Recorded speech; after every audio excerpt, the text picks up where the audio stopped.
Although I'm working on playing some newer games on PS2 and PS3, I started running out of time and needed to pick something in my collection that may have been a little bit quicker. After looking for a bit, I decided to settle on DinoCity, a platformer from Irem. It's a fun game for the most part, but there are a few things about it that really upset me enough that I stopped trying to complete it. First, as is my norm, we'll begin with the story, of which I'm not exactly sure what's going on. I don't have a manual in front of me, but all I can figure out is that two kids named Timmy and Jamie are sucked into a TV. They pair up with a set of dinos named Rex and Tops, an obvious nod to T-Rex and Triceratops, although you can't tell that just by looking at the dinos. Timmy gets Rex and Jamie Tops. There are a few differences between the two, which I'll get to soon.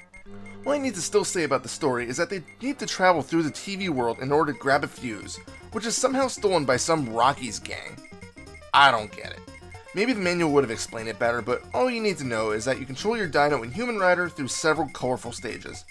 Let's move on to the dinos, the focal point of the game. The only difference I noticed between each is that each has different attacks. Rex punches, which has a seriously minimal range, but after 2 strikes he'll throw a hook that will drive back enemies, doing damage to anything it plows through. Tops, on the other hand, has access to what looks like some sort of spear, which you have an infinite amount of. Tops throws them in a straight line, and seems to have slightly more power than the punches. They also seem to be a bit slower though. I don't know, for some reason I still preferred Rex. I can't explain why. Maybe it's the color, I don't know. Anyway, you're also allowed to jump on top of most enemies to defeat them. There are exceptions, like those fluffy looking things that eject spikes on regular intervals. You can instead bounce on them to get to higher areas. Time it right, and it'll be a nice bonus to collect items, but if you don't want to deal with it, you can just punch them away too. You're also not restricted to just using your dino. Your human rider can dismount in order to activate objects or even grab out of reach items. You can press R to dismount, or when off of your dino, get back on. You need to be careful though, because if you press R while away from the dino, the human will automatically seek out the dinosaur. This can result in a death if you're not careful and the AI pilots you down a hole. It's happened to me once. I learned my lesson. At first glance, the game looks like every other platformer. You move from right to left, sometimes horizontally. B jumps, Y attacks, R dismounts. You grab a certain amount of eggs for a 1-up. You grab hearts to replenish your life. Extra lives are floating around. Standard stuff. So I'm sure you know that there's probably some other things I need to talk about, because otherwise I'd be ending it here saying blah blah blah, game is mad, play it if you really want, score is this, bye. But that's not the case, because then that would make for a really boring review. The first notable thing that I'll mention is at the end of each, for the lack of a better word, room, you get the choice between 2 doors. Each one leads somewhere different. Granted, the difference may be a skipped room or a bonus room, but either way there are different paths to take. If you know which doors to enter, you can skip more difficult parts of the game, or know exactly where all of the bonus rooms are. Of course, you may need to go through extra parts of the stage to get to the bonus rooms, but the feature is there. Speaking of bonus rooms, there's a few different ones that you can encounter. The first one I played is a never-ending hallway where you have a few seconds to grab as many eggs, hearts, and extra lives that you can. If you can get a good rhythm down, you can really rack up the eggs. Another one has eggs constantly spawning and flying around, and you'll have to grab as many as you can. All of them feature this time limit design, where you have to grab as many eggs as possible. Do your best, because you will need the lives. This is because parts of the game can be utterly frustrating. Enemies can attack you faster than you can swing your weapon, be it the spears or the fists. But the real reason is that the jumping controls are incredibly stiff. Movement is perfectly fine, as is attacking.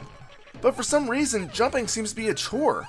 I can't tell you how many times I've gone to an edge of a platform, leapt, or so I thought, and fell to my doom. It didn't happen just once or twice, but on many, many occasions. The dino should jump when I press B, not a few seconds later. That's the big thing, but there are a few other minor complaints I need to mention. Your life is not restored at the end of each level. This is very unusual for a game like this, and it kind of feels like you're being robbed when you finish a boss with 1 heart left and have to start the next stage with just that lone heart. It's like you're playing Call of Duty. Expend all of your ammo except for 1 bullet trying to take down a whole battalion of enemies, then start the next stage in a brand new area against another battalion with just that 1 bullet. Unless the gun you're using is a BFG 9000 or possibly a Fat Man, you're screwed. Although there's a password system to the game, there's a few quirks to it. There are a few strange characters that are involved in it, like the freaking pi symbol. I actually wrote down another password and misdid a 3. It should have been backwards E. Why does it have to be so confusing? Also, although I'm not completely sold that I hate the idea, the passwords save things that most passwords don't. The game saves which dino you're using, the amount of eggs and lives you had, and also keeps track of the remaining continues. Well, damn. You only get 3 continues in the game, so if you have one left and write down the password, you'll come back with just that one continue. As I said, I'm not so sure this is a complaint. As the more I think about it, the more I do like this idea. Passwords are meant to let you resume where you left off, like you never stopped. And, well, this does. One last complaint, and I'll admit I've only seen it in one spot. There's a bit of slowdown in the beginning of the 3rd stage. You're on this roller coaster, and guys on the top are throwing rocks at you, and cavemen are on the bottom trying to put a spear up your ass. There's so many moving parts that the system can't seem to handle it. I did like the art style of the game. It's fairly cartoony, and parts of it, such as the jungle-like area, look to have been penciled in. I just like this design. It fits the game well. Now that I think of it, though, the scaling seems to be a bit strange. Timmy and Jamie are microscopic, while the dinos and cavemen are nearly the same size. Are you fighting giants? Greek titans? Who knows, that's just strange. DinoCity isn't a bad game, but after getting stuck on this vertical section in Stage 3, I had to give up.